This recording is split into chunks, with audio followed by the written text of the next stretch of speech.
About 5 months ago, Pew Research released some key facts about Black eligible voters in 2024. The report revealed that in 2020, 92% of single race Black non Hispanic voters cast a vote for Democrat Joe Biden, while only 8% backed Republican Donald Trump. Just last month, Pew reported that while Black voters remain overwhelmingly Democratic and support Joe Biden over Donald Trump, Biden's advantage is not as wide as it was 4 years ago. As a matter of fact, Gallup recently reported the Democrats are losing ground with Black and Hispanic adults. Of particular note, the Democratic Party's lead over Republicans and Black Americans' party preferences has shrunk by nearly 20 points over the past 3 years. This shift in party preference is one reason why I asked Philip Blackett to be my guest on the podcast. Philip majored in political science and economics at the University of North Carolina at Chapel Hill, and then went on to get his MBA from Harvard Business School, followed by a Master's of Divinity degree from the Southern Baptist Theological Seminary. He's been featured in Business Insider and Forbes and has written 6 books. This was a great opportunity to talk with Philip, who happens to be Black, about his Christian faith and how his faith transformed him from a liberal into a conservative, and how that transformation impacted his relationships within the Black community. We also talked about what is needed for the Republican Party to attract more Black voters in 2024 and beyond. It was a great conversation. I hope you keep listening.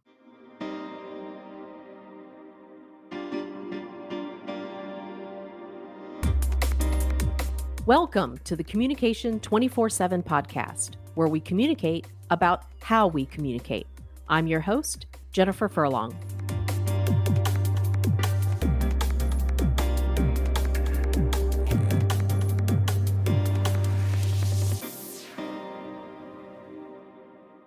I'm super excited about this conversation today because one of the things that I love about being a podcaster, it gives me an excuse to have so many interesting people on the show, to have engaging and meaningful conversations. Today, my guest is Philip Blackett, and I cannot wait to dive in, get to learn a little bit more about Philip's background, his ideals, his beliefs, some of his experiences that he has had along the way. And I know that you all are also going to enjoy this conversation because it's going to be a meaningful conversation. Philip, welcome to the show. Thanks so much, Jen. Happy to be here with you. Well, before we get started, for those who may not be familiar with you, you're an author, an entrepreneur. I know you're a man of faith. You've had such an interesting background and life experience, but do you mind just giving a rundown of who you are and to know a little bit more about you? Yeah, it's always quite a task to try to condense like almost 40 I know, years of right? life into like It really is. 1 minute or two, but I'll do my best. So my name is Philip Blackett, born and raised in Memphis, Tennessee. So Southerner at heart. So I like Chick-fil-A, like barbecue, like sweet tea. That's typical things that I like. Went to school in North Carolina, Chapel Hill, worked in Wall Street, corporate America beforehand, been an entrepreneur, still am. Went to business school at Harvard, got married the day after graduation to my wife now of 8 years. We raised 2 twin daughters that are now 7 years old, which is part of the reason why you see so many gray hairs on my head. That'll do it. And outside of that, I went to seminary. I went to Southern Baptist Theological Seminary during the pandemic while running a business of my own at the time. And now I've authored 6 books this year. I think I'm good for now as far as writing. So the main focus is spreading the good word about what I wrote to be a positive influence, impact to others.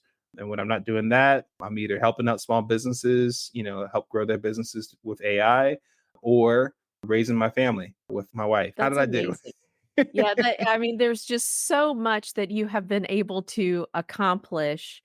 And I love the comment about where the gray hairs are coming from because I have 2 children myself. Well, they're actually adults now. My son's 27, my daughter's 26.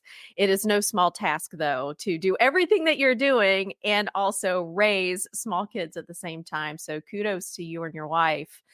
One of the reasons I wanted to have you on the show, of course, it's Communication 24/7. And I was really intrigued by your book, Disagree Without Disrespect.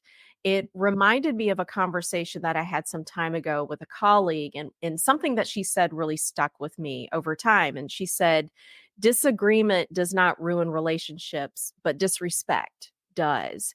And so when I read the title of your book, it just reminded me of that conversation. And that was one reason why I wanted to have you on the show to just talk with you about the premise behind the book, your inspiration, and what your goals are, what you hope to accomplish by writing such a book. And then I also wanted to be able to talk with you about your thoughts on politics. We're in an election year. It's getting closer and closer, and the Republican Party is definitely experiencing its own level of challenges. And so I just wanted to, spend some time talking with you to get your insight on what's happening with internal communication and some changes that I've read about, especially concerning the Black vote, increasing numbers going to the Republican Party.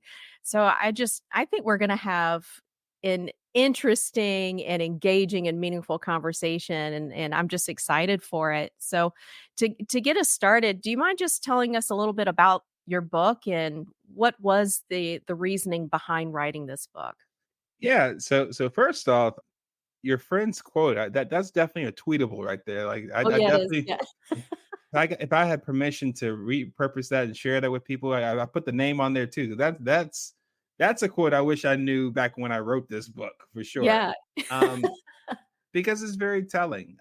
It's not a problem to have a disagreement with somebody, but how you go about it is so important on how that impacts your relationship. And Mhm. so the motivation behind the book itself, Disagree Without Disrespect, how to respectfully debate with those who think, believe, and vote differently from you, actually came out from a family get together 4th of July last year. Oh, wow. So, I'm here in Boston. I invite my sister's family, her husband, my niece and nephew. My mom comes up to see the grandkids. And so one day we were sitting in the living room, my sister, myself, and my mom. And so we were talking about something. Quite frankly, I don't even remember what the topic was. But clearly, my sister and I were on opposite ends of the spectrum on that particular issue. Mm. And so as we were starting to dig a little bit deeper, have a discussion about this, my wife, my not my wife, but my mom jumped in like a referee, except without the zebra shirt on, and essentially like stop everything from taking place. Nope, we're not gonna have this. I know we're planning on having fireworks later on tonight. And what I don't want to do is have an early showing of those fireworks here in this living room right now. Right.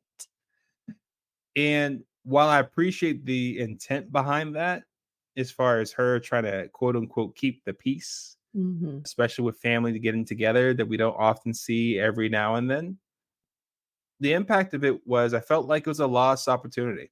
Mm. It was a lost opportunity for my sister and I to get to know each other a little bit better. We have a close relationship. We're only 22 months apart.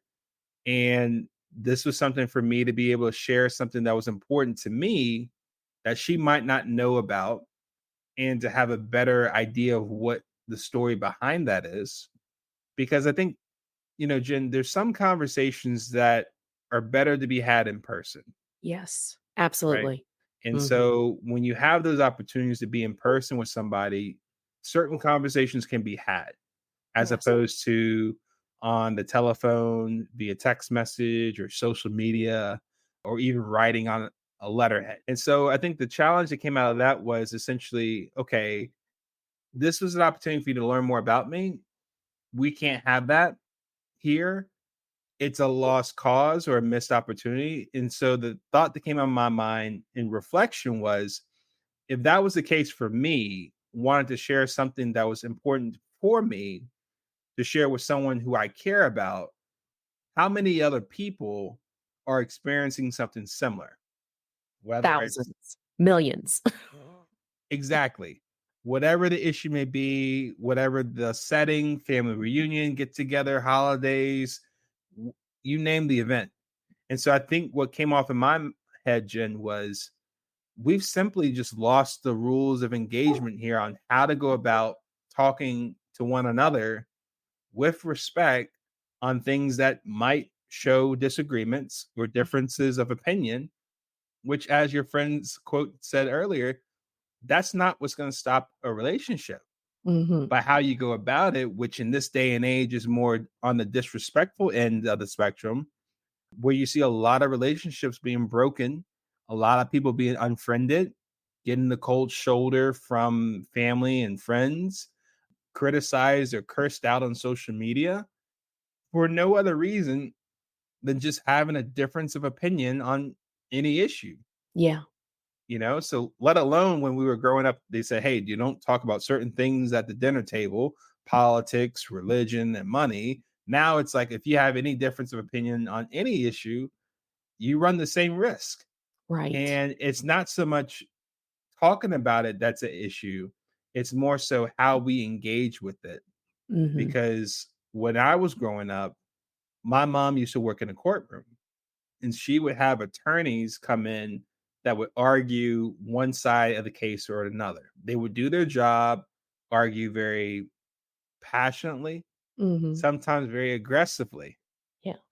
But one thing that most people missed out on was that after the case was closed and they exited the courtroom, most people overlooked the fact that those attorneys, those same two attorneys, oftentimes shook hands. Yes. Hmm. They congratulated one another. Right. They could be seen eating lunch together, maybe that same day, or attending a daughter's soccer game on the weekend, which nowadays people would think like that's absolutely no way in the world that would happen. That's like sleeping with the enemy. Well, disagreements happened back then and they happened prior to it, but there was just a level of decorum and respect we still had, though, where just because if I disagree with you, as my mom would say, it doesn't mean that I don't love you. Right.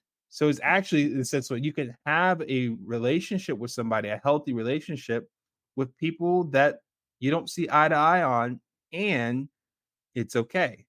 And so that's what I was hoping to bring, thoughts to paper, a framework together in a book like this to really help people understand that it is possible for you to have a great relationship with people that you care about, even if you don't see eye to eye on every issue. It's such an important point to continue to emphasize. I worked as a media analyst for some time, and one of the great advantages of being a media analyst is I would have to read the news and rate it for reliability and bias. And then I would have to speak to other analysts from across the political spectrum about whatever it was that we just read. And then we had to reach a consensus on how reliable and how biased we thought it was. And as you can imagine, sometimes there were some pretty robust conversations that, we would get sidetracked and start arguing about the topic. More times than not, though, we would remember, look, okay, we're not focusing on the topic right now. We need to reach a consensus on whether or not we think what we just read is accurate. Is it reliable? Is how biased is it? And the advantage of having conversations like that with people who think differently from you is you don't know where your own blind spots are. And like you said, just because you have a disagreement, it doesn't mean that you don't love the other person or you don't like the other person or that all of a sudden there's just no reason for you to hang out. You just can't get along with them. I One thing that I've learned through that experience of being a media analyst is some of the closest friends that I have now, people who I will call and have conversations with them just to be able to get their point of view on certain things because I know I'm a conservative. So I know I have my, opinions about different topics. Sometimes I think you need to check yourself. And that's how a democracy thrives, right? I mean, we depend on people to see things differently so that we can have these conversations Mhm. so we avoid things like groupthink. Where do you think this shift truly began for us? Because it does seem like there was a point in time where you could have a disagreement and it was like, okay, well, you think that and I think that. whatever, get over yourself. Let's go have a beer. Mhm. And you're right. Now there's been this huge shift. I blame social media for everything, but I know it has to be more than that. What are your thoughts on that? When did that shift start happening? Well, Jen, I think you took the words out of my mouth on that one. I think the first culprit here is social media. Mhm. Because if you think about it, when we were growing up, you know, you only had so many outlets to get your news and information from, Yeah. right? Yeah.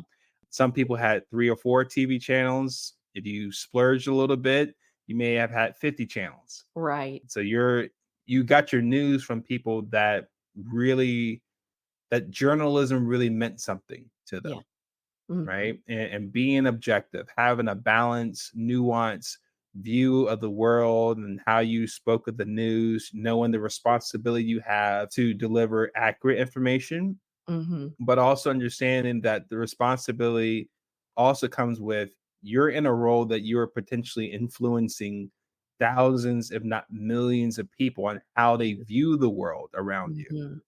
And so you took that seriously enough that, as you were saying before, as a media analyst, you were trying to really take your role seriously because you knew what the possible ramifications and consequences Mhm. would be if you didn't do your job well. Right. Well, when these social media platforms come up, now people have their own voice. Mhm. You know, people talk about it on the good end. Yes, there's a democratization of where people can have their platforms, they can say what's on their mind, build their own audiences and that sort. Well, it's a double-edged sword. It sure is. You know, be careful what you wish for. Because Right. on one end, yes, you absolutely can have that power to share what's on your mind and spread it to an audience and that sort of thing and grow your own show or network. The other part is you also have a place where people can have what they call Twitter fingers Mhm. and have a sense where they can comment anonymously, and comment is a nice way of saying it, but we take commentary to a whole nother level, a much darker level in Mhm. terms of criticism, critique, cursing out, calling people outside of their given names and that sort of thing, shaming them, trying to cancel them simply by having a different viewpoint. Right. And so it really kind of showed the more sinful side of us as far as Mhm. human nature and how we can be behind closed doors or behind a screen, a monitor, right? Right. The other part that I would say is mainstream media has some culpability here too. Mhm. As a result of social media and these platforms proliferating. Because if you think about it, if you've gone from 3 or 4 news channels, CBS, NBC, ABC, and Fox, for example, Mhm. and you start to add more channels, more places where people can get their news and information, now competition goes high. Right. So now the question is, yes, it sounds great. More competition, that means better product. It didn't work that way. No, it did not. Now, now it's basically saying, hey, for us to keep those advertising dollars, to keep those sponsorships coming in, we got to fight to get these people to keep reading and listening from us. Mhm. So if they're going to other places and they're empowered to come up with their own information, now this starts to be a race to the bottom in terms of integrity and legitimacy of what you call journalism. Now you're looking at it not so much as far as a full-fledged balanced story. Mhm. Now it's being diluted to what's the best headline that can Yeah. capture people's attention.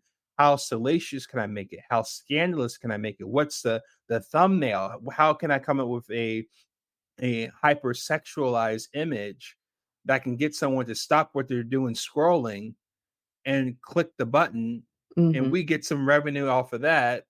And this is where clickbait comes in.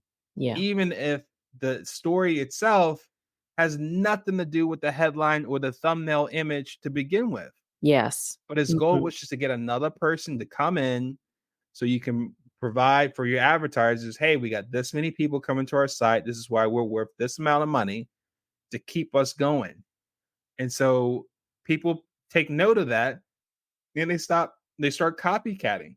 Yeah. They start doing the same thing. And now you get to a point where now people are picking up on that. It's like, hey, what I clicked is not the same as what I read. Now there's a degradation of trust. Mhm. Now it's a sense of saying, like, I don't mess with this news source. I'm gonna go elsewhere. And now another way of that is you have some networks that are much more leaning towards one side of the spectrum or another, and Absolutely. it's very overt. Yeah. It's becoming very obvious that it's more partisan news than anything. And now it's becoming more like propaganda than actual journalism. And so now it's basically educating and influencing people that sort of skepticism, that mistrust, this sense that, oh, if you're not one way, you're another. And for that, you are demonized. You Yes. deserve to be slandered. You deserve to get your job taken away from you. You Mhm. deserve to be embarrassed publicly, right? As I mentioned before, news of the past, they had a responsibility knowing that they had a role that was going to be influential on how other people thought and went about their day. That still applies today, where now with all these things happening, it is heavily influencing how we interact with one another. Where now it's a oversimplistic, less realistic way of looking at it. Whereas, like, if you're not for this person, this party, these policies, this viewpoint, then automatically I feel empowered to say, nope, unfollow, Mhm. nope, unfriend. Yeah. You even have dating apps now. I've heard that if someone says, hey, if you're for this candidate, just go ahead and swipe left. Yes. Like It's we're it's not going to happening. even entertain the thought or if any sort of curiosity to learn more about the story behind that person. A word that we were really wary about growing up, and we didn't want that word associated with us. It was a P word called prejudice. Mhm. Yeah. What I would venture to say is that we're becoming a more prejudiced group of people, Yes. where just off of seeing a headline about somebody or seeing one's affiliation or a trigger word that's included, we'll make a emotional snap judgment, a Mhm. knee reaction that will completely discount or dismiss another person or an organization without even really getting to know the person. Yeah. It's believed to be justified in some way. We have legitimate prejudice happening right now because people will go into these different platforms, these different systems, and they're given that option. And oh, this is okay to filter. We're filtering this way. And it's not, it's natural to have preferences, especially, when you're in the dating world, you are going to naturally have preferences. When you start thinking about someone's opinions or someone's beliefs to just completely based off of maybe who they voted for. What a superficial way to begin filtering out who you think would be a good partner for you. You have absolutely no idea about anything else about that person. This could be someone who is so completely good for you and is such a completely great match. We all vote for a variety of different reasons, and just to make that assumption, I don't think people realize how much they are limiting themselves Mhm. by making those choices. But you're right, there's money in division, right? There's a lot of money to be made in division and emotional appeal and to the fear appeals, all of the above, the type of language that journalists choose to use or editors choose to use in the headlines. It's all about getting the click, getting the attention, getting those ad dollars, all of the above. And at the end of the day, as consumers, as communication consumers, we're forgetting that we are the product at the end of the Mhm. day. So it's having a profound impact on what we believe, what we choose to say, who we choose to hang out with, who we choose to talk to, all of those things. It's having such a profound impact. And I know you have experienced this on a personal level because one of the things that I did read when I was going through your background is that You were not always conservative, right? You had a change. I think I read that your Christian faith had helped you transform in some way. And so can you tell me a little bit about that transformation and how did that impact your experience with others and your conversations and their willingness to accept a different belief system or accept, different ideals coming from you, someone that they've seen go through this change? Have you ever felt the social ultimatum of choosing between your God and your race? Are you struggling to reconcile your Christian beliefs with the prevailing social and political ideologies in your community? In Philip Blackett's book titled Jesus Over Black, How My Faith Transformed Me into a Conservative Within the Black Community, Philip addresses the core problem that many Christians face: the conflict of identity within the Black community. His book shows you how to navigate the challenges of reconciling your Christian faith with prevalent social and political ideologies without compromising your beliefs and biblical worldview. This book is perfect for individuals within the African American community who are grappling with their Christian faith and how it intersects with the expectations of their cultural and political environments. If you feel isolated or conflicted due to your traditional or conservative values and are looking for validation and a path forward that aligns with your faith, this book is for you. Get your copy today at communication247.com/podcast. That's www.communication247.com/podcast. Yeah, so this is definitely a reference to another book of mine, Yeah. which, you know, I've written 6 books, Jen, but if you were to ask me to rank them in terms of which ones have like the most personal significance to Mhm. me, Disagree Without Disrespect is definitely up the top. But Mhm. right there with it, I would say like 1 and 1A Mhm. is Jesus Over Black. Okay. Okay. How my faith transformed me from a liberal to a conservative Mhm. within the Black community. Mhm. And so when I was growing up in the South, my family, we were Black, Mhm. we were also Democrats. Yeah.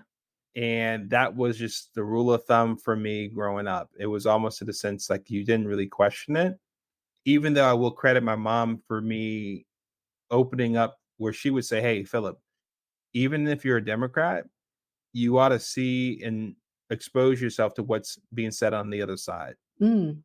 If Okay. for Yeah. no other reason, it's either going to help you further fortify what you believe in, like you Mhm. get greater conviction because you know what people on the other side think, or at the very least, just understanding where someone else is coming from so you have a more fruitful conversation or debate." That's right. And so I think for me, like I was a Democrat, for example, even though I wasn't voting, right?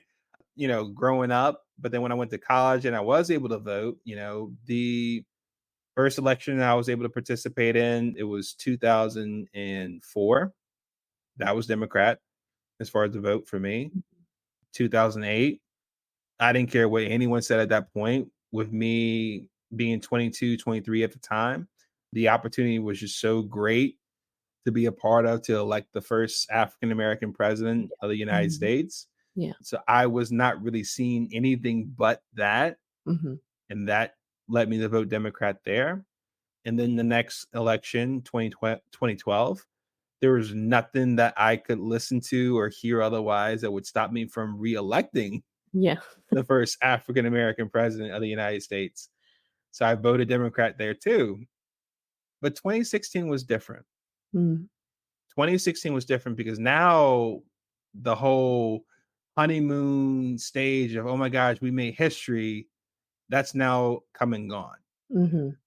2016, I'm now in my 30s, Mhm. not my 20s. You're Mhm. like more of an adult. And I did something foreign, dare I say radical or controversial at that time in 2016. I actually read someone else's party platform. Mm. And you'd never done that before? Never done it before. Okay. Yeah. I had the Democratic Party platform, read Mhm. through that. I read the Republican Party platform, read through that. What I recognized after doing that exercise, hmm, I think I'm more of a Republican than I am a Democrat. So, what let me hit the pause button here. I want to ask you, when that hit you, after you read that and that hit you, what was your initial reaction? Were you in disbelief? Were you like, "Okay, wait a minute. Let me think this through. Like this can't be." Or were you more open? So there definitely was a oh snap moment. Yeah. Uh, I don't know how this is gonna go along my friends and family. Mhm. Right. Um, the other part was, look, I was a political science and economics double major in college. So Yeah. I lived like politics as far as like, my goal or my dream at the time when I was in college was like, I would love to be a political analyst for CNN. Yeah. Yeah. Would love to. I have different thoughts now, but that's a whole nother story. Right. Um, but the other part that came off Jen on this one was curiosity as far as why. Mm, Why mhm, was there a switch? mm, I didn't actually vote Republican that year because I guess there was such an onslaught of disbelief and, mhm, dare I say, hate thrown at Trump mhm, that I felt like, oh my gosh, like Timid Philip, I can't vote Trump, but I'm definitely not a Hillary fan. mhm. So I went the third party route. I went libertarian because I was I like, did that's a too. compromise. I did too. I yeah, uh, I did the same thing. there I go, Gary Johnson. There we go. Yes. Yeah, caught a little flack for that because people were just dismissing, "Oh, that doesn't matter, you just wasted a vote." I said, "Okay, Yeah. all right, I'll keep that in mind for, 2020." Right, right. But to get to your point in your question, Jen, I think a lot of it was asking myself those questions. What was different? What Mm, was missing from one platform versus the other? Me trying to go off just off the merits of it, not being persuaded by personality or peer pressure. I was trying to go off of more on principles and worldview. mhm, And at that time for me, I had been a growing man of faith through college. And as I was learning more and more, and it accentuated even more when I got to seminary in 2020, that I realized that, okay, for me to believe, for example, that the word of God, the Bible, the book that I've been reading ever since I was young, passed on from my mother, from my grandparents, especially my grandparents, a Sunday school teacher, from my grandmother, a deacon at the church, my grandfather. This same book that's transferred generation after generation. For me to believe that what it is said in that book is true, for me to believe that what is said in that book is the standard of right and wrong, and that it's the word of God as far as God writing of what we should go about and if we want to flourish as humans as his creation, for me to believe that it's inerrant, infallible, without error, that is different from what a lot of people think. And that in and of itself, just that belief would make me conservative. That would make me conservative even within the Black community, of which a great portion of the Black community go to church and are yes. Christians. Yeah. Because if I just take that belief and I applied it to some of the issues of today, and I say, what does God have to say about this? What is written in the Bible about this issue? Then that would put me at odds with a lot of Democrat policies. Okay. Mhm, So the question would then be, which one rules the day for you, Philip? mhm, Are you more Democrat than Christian, or are you more Christian than Democrat? mhm. And I can apply the same thing for Republican too, Yeah. because the essence of the book, Jesus Over Black, is saying that there should be no higher identity factor as far as who I am outside of being a follower of Jesus Christ. Yes. Yeah. It shouldn't be the most important thing that I'm black. It shouldn't be the most important thing I'm in one political party or another. It Mhm. shouldn't be more important that I'm from this court country of origin or another. It shouldn't be me taking identity in the degrees I have. It should be Jesus over everything. And so if I were to love God and to love his commandments and to love Jesus and love and value what he teaches and apply that, then I recognize the Democratic Party for a good portion of time is a lot more liberal and is a lot more left leaning than it was 30 years ago. Yes. Yeah. And Yeah. for me, that's something that just on its merit, not just Philip waking up one day and say, I'm going to redefine myself. It's my rules, my philosophy. No, it's me saying, aligning myself with something that came before me Mhm. that I believe in is to be true. It would be a misalignment for me Right. to vote against it in these issues. And that's what would say to me, if for nothing else, yeah, I'm a conservative. Yeah, politically, yes, both parties have their issues. No party is perfect because last time I remember Jesus isn't on the ballot this That's year, right? There isn't a Christian party, so you're going to have to decide among parties that may have elements you like and elements you don't like. But Right. yeah, if it came down to it, Democrat or Republican, based off where I'm coming from, based on principles and worldview rather than personality and peer pressure, yeah, I check the box for conservative. And yeah, I check the box also for Republican. Mhm.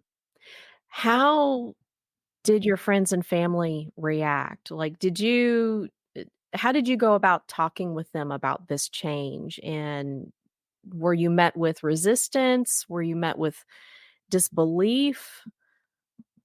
I think the box, all the above would be sufficient. Yeah. I Yeah. think I think part of it too is just the thought that it's scary sometimes Mhm. to go out on the open. Right. Sometimes being the minority of one Mhm. can be a scary place to be. Yeah. And especially when it's around people you care about, that care about you, that you gain some sort of sense of community. Mhm. A lot of people don't want to be ostracized from it. Right. But at the same time, I would say part of the flip side of it is saying, well, as we talked about before, when I talked about Disagree Without Disrespect, how that book came about, if I don't become myself in a Yes. world where everyone else is preaching, do what's right for you, do what you love, be authentic. Okay, if I'm not being able to be myself and be honest with people, then what purpose am I serving? Yeah. Yeah. So I think at some point you say to yourself, listen, I recognize some people will not see me the same way. Mhm. I recognize some people may, in this day and age, unfriend me, unfollow me, and that sort. Clearly, their level of respect and love for me was conditional on that matter, that I agree with them on everything. But what also opens up too is there's a whole nother group of people that I might not have come across that can be a part of my community Mhm. based off of not believing what is true to me out of fear of what others may think. But the flip side is by believing what you believe is to be true, you can come across to other people that believe the same thing that say, hey, you're welcome here.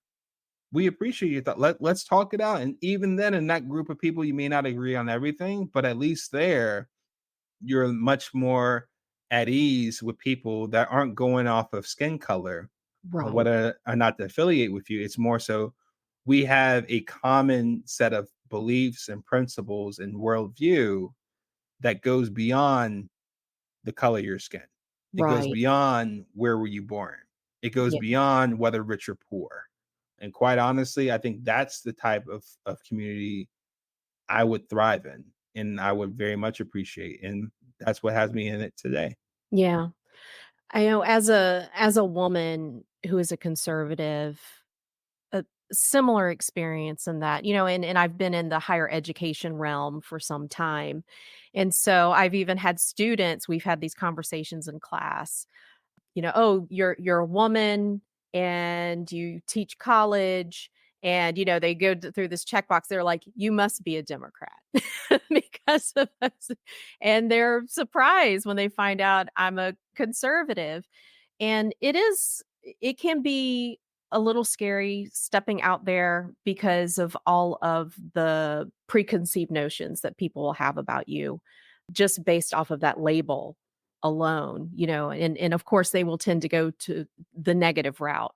One of the things that I've learned though, I've been a registered Republican since I can remember, my entire adult life.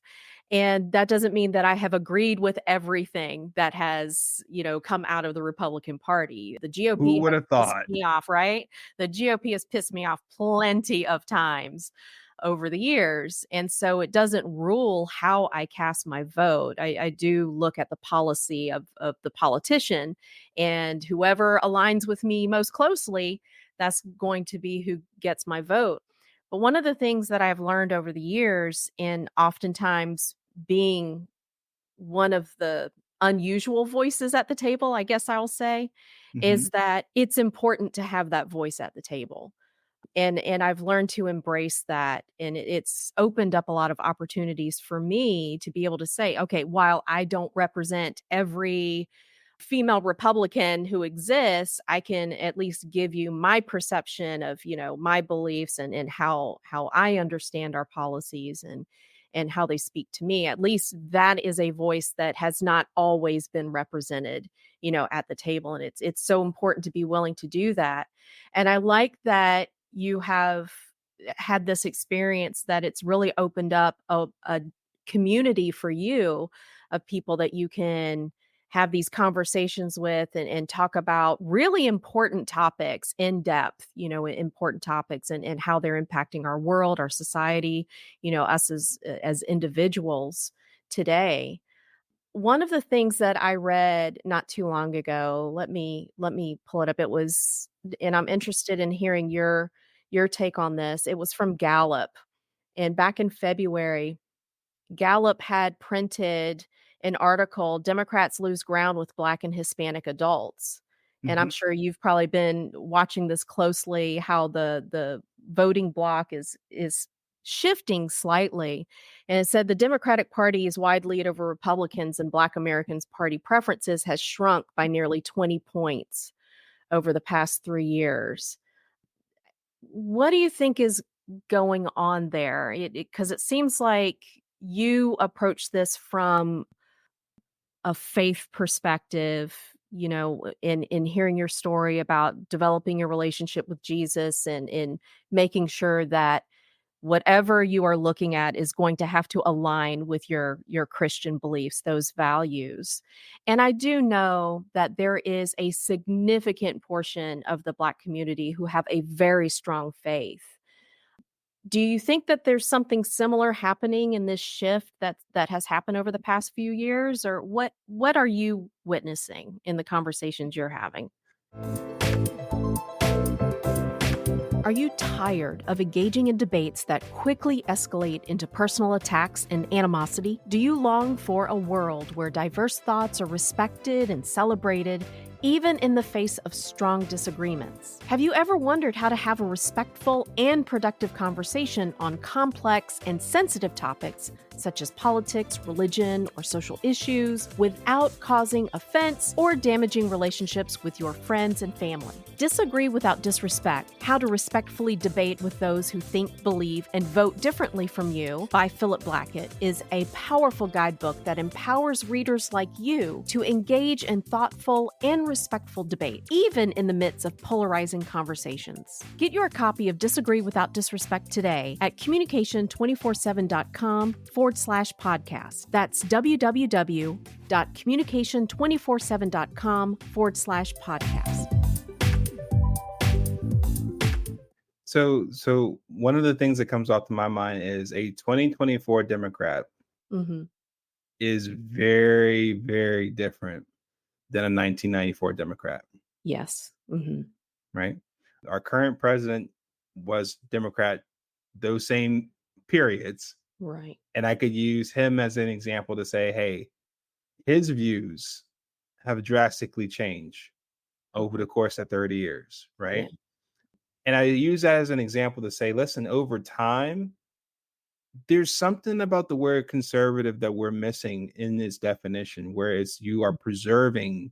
something of tradition Yeah. over time. Mhm. And so people can be resolute on what they believe is the right way to go, whether it's 1994 or 2024. You have a party that is becoming more and more left, more and more liberal, Mhm. that it's starting to have people say, "Hey, like I was there for you on this issue, but now you're starting to stretch it when you're now pushing even further left." Mhm. And you're basically having a vicious cycle happening where even the president is held hostage, in my belief, to it, that Cool. you have to go down this route that the party is going on, or else you're not going to get the type of support you need to stay in power. Yeah. Right. And so, if that's the case, you want to stay in power, then that means you have to abide by the demands Mhm. of the party. I think what you're starting to see, though, with regards to blacks and Hispanics, but even more so with blacks, is, and in particular, black men, I'm starting to see too, is that, okay, what I grew up on is not being reflective in this new party. Mm. Yeah. And so now it's putting me in a position where I'm having to choose where's my alignment on. Mhm. And so when there's certain issues that say, hey, back then I wasn't for, now you're trying to press that I should be this, and that should be the case, you're gonna have to make a decision. And you're having a lot of people saying, hey, like you've gone too far for me. This is I'm not in alignment with that. You also have people saying, listen, I'm also coming across as a black man Mhm. that this party is using the word race a whole lot. Mm. Okay. And so, from a perspective of saying, listen, when you're using that word so much as a means to victimize certain people, Mhm. particularly people that look like me, to say that we are victims, we can't get past a certain situation, we can't be on the other side. You know, all the issue here is dealing with racism. Yeah. I think a lot of what we're seeing too is that's further dividing the country. Right. It might mean well, but it's actually doing more division where we're trying to get a point where we can be judged by the content of our character, not, Mm. oh, he's a black man, he's a Democrat. I think a lot of people are also saying to themselves, hey, my colors shouldn't predicate who I vote for. Mhm. And I resist that to begin with because I don't want people thinking that they can take me for granted or dismiss or discount what I have to say just because I look a certain way. Because once again, here comes that P word, prejudice. Mhm.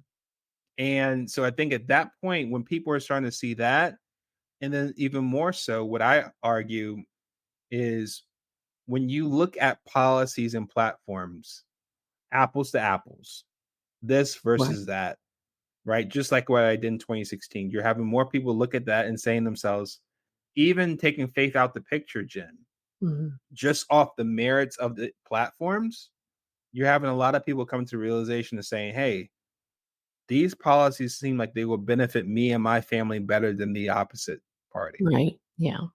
And so now I'm just going off of just strictly which one works better. Mhm. You know, you can't throw insults at it. You can't cry out race on this one. It's just based off, okay, these are the policies of this party. These are the policies of this party. Which one proves out better for me and my family? Right. As it should be. And people of different colors, but in particular black, more of them are saying, I see the results of both of these policies. The ones coming from Republican side are coming up with the type of results that I want. Mhm.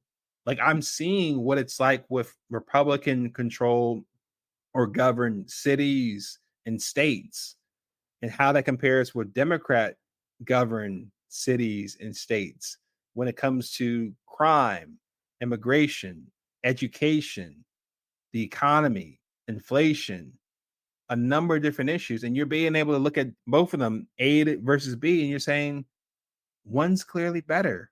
Right. So if nothing else, you're having a lot of people awaken to say, hey, let's just review both of them and see which one best meets out. And a lot of people saying the Republican side is better. Yeah. I'm going to go with that. Mhm. Yeah. Instead of focusing on the individual who may be running for office and the shortcomings and the character flaws, that's an abyss that just will never end. And I don't care whose side you're on, I don't care what pick a name, pick any politician's name. You start focusing on character flaws or they said this or they did that, that is never ending. But if what you're doing is focusing on the policy, then that is something concrete. That is something that you absolutely apples to apples can compare. And I'm so glad that you said that. There's a lot of yeah, I'm a big proponent of media literacy. There's a lot of media literacy in that statement. Like actually read through it, compare it, ask the tough questions and see where you come out at the end. That's really what I hope that we all do. What advice would you give to the Republican Party? You know, as I'm sure the ones who are in control right now, the campaign strategists, you know, everybody's getting together in their small rooms looking at statistics like the one that I just read. What kind of conversations should they be having? What should they be doing to try to continue this trajectory of growing the black vote within the Republican Party? You know what, Jen? I've been wanting someone to ask me that question for so long, Yeah. quite honestly. As a black man, as a registered Republican, and as a conservative, yeah, I wish, because I feel like the party is not asking those questions. Yeah. I think that how I would respond to it is, listen, one, the Republican Party should go and last beyond 2024. Yes. Yes. Meaning, this is likely the last time we're going to see Trump and Biden in an election. Mhm. This is it. 2028, you're going to have two different people more than likely. Vastly different, yeah. So, what are we doing to prepare not just for November 2024, but we're preparing for 2026, Mhm. 2028, and ongoing? I don't feel like we have a strategy. I think we're Mhm. putting all our ducks in one bucket, our Mhm. chips all on one candidate and nothing else, that we're overlooking what's the long-term strategy here. Mhm. For example, like you're talking about before, Jen, as far as like more Black and Hispanic voters are coming to the Republican Party, there ought to be a task force or a group of people with the specific focus on meeting with those people, understanding why are you moving from one side to the other? What will it take? Like actually doing like focus group customer research type Yeah. of stuff. Like going back old school. Right, like, put everyone in a room and ask them questions to better understand, like, what will it why did you go to the Republican side? Did it hurt when you left? Like, the questions you're asking, did it hurt when you left people from family and friends that thought of you otherwise for voting this side? What's Mhm. keeping you here? What are important policies for you going forward? What would you like to see? Because I think what's going on there, Jen, is once again, we're being so short-term minded. Mhm. Yes. Trump is not going to be the candidate 2026, 2028 going forward. You're going to Mm. have somebody else. If you don't capitalize on this time where you're having the biggest influx of Black and Hispanic people going to the Republican Party from the Democrat Party, Mhm. shame on you. Yeah. Because the other thing I think of too, what I would use as a recommendation is I do not see a effort to develop a pipeline Mhm. of the next generation of Republicans to come after Trump. Yeah. A Yeah. lot of the people that we see here, I saw them years ago. The thought that comes to my mind is, okay, if you have, let's say, 4 Black congressmen that are Republican and 1 senator that's Black that's a Republican, where's the next group Right. coming up? Yeah. Whether state representatives or Republican, staff or whatever the case may be, or people that are on the come up Mhm. and coming, right? Where's the pipeline for women? Where's Right. the pipeline for Hispanics? Like, I'm not seeing that where people feel encouraged that, okay, they want me involved. Mhm. They value what I have to say. They're including me in the conversation. They're including me in those rooms. They're asking me those questions. Like I be a part of not just party and platform and policy, but also strategy and outreach and communication. And I think that if you're that short term minded to focus just on November 5th and just for Trump, you're going to miss out on a significant opportunity that the party's going to need going forward. I agree. I think there needs to be a strategic plan. And a part of me wonders if the Republican Party we are anti-identity politics, right? I mean, that's no secret. Anything identity politics is just antithetical to what we believe and understand. And I can't help but to wonder if there is something to that that belief is so strong, and there's a misunderstanding that exactly what you're talking about, a pipeline, reaching out, understanding, having those conversations, trying to figure out what is it that we're missing? What is it that we need to make sure we're including the questions and the topics, in those types of conversations. That's different from identity politics, and I can't help but to wonder if the old guard, like what you're talking about, there's some people that have been around for a long, long time, if that's not the issue right there, because we're not talking about identity politics. We're not talking about placating or, "Oh, I'm just gonna try to say the right thing just so I can get your vote." I think if you truly want to be able to bring in different communities who share similar values, similar beliefs, and conservatism, then you're going to have to get over the fact that we are going to come from different backgrounds and different experiences, and we are going to look different, but I don't know. It's just a theory, but I can't help but to wonder if maybe that is a part of the issue, that we're just kind of cutting off our nose to spite our face. I agree because I think part of it is we talked about this before, Jen, where it's like if we go off of principles and worldview versus personality and peer pressure, Yeah. if we congregate among a shared set of beliefs and values and principles, regardless of where we come from and who we look like and what our background is, that to me is going to be more representative of what you would want America to look like. Yeah. Because that's what it was in my sense is like, okay, a multicultural melting pot, but we had shared values, Yes. right?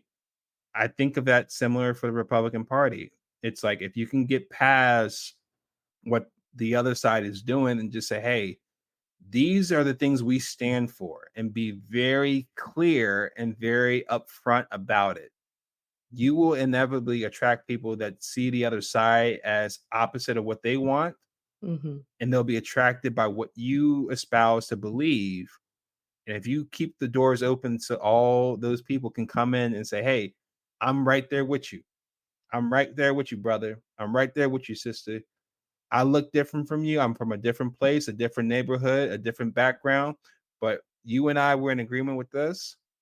I think this is just me. That is what's going to be significant about pulling the party in a better place than it is right now going forward. Amen. This has been such a fun conversation for me, Philip. I hope you've enjoyed it. I know the listeners have enjoyed it. I want to go ahead and start wrapping it up. But before I do, because we've been talking for almost an hour now, it goes by so fast when you're having fun. If anybody's interested in purchasing your books or contacting you, how can they get in touch with you? Absolutely. So, any of my books, whether it's Disagree Without Disrespect, How to Respectfully Debate with Those Who Think, Believe, and Vote Differently from You, if it's Jesus Over Black, How My Faith Transformed Me from a Liberal to Conservative Within the Black Community, or even some other of my books that deal with Black conservatism and what the Republican Party can do to bring more Black voters in the fold for now and going forward. All those books are available on Amazon. So you can look it up either via title of the book or just look up my name, Philip Blackett, PhilipBlackett. You can also go to my website at philipblackett.com. And we can also connect on social media. I'm available on Facebook, Twitter, LinkedIn, Instagram, and YouTube.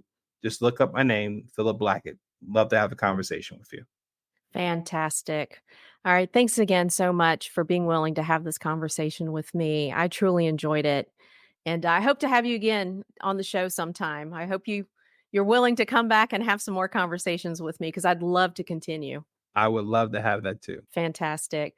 All right, everyone. I hope you enjoyed this conversation as well. And I hope you have a wonderful rest of your day. So y'all take care now.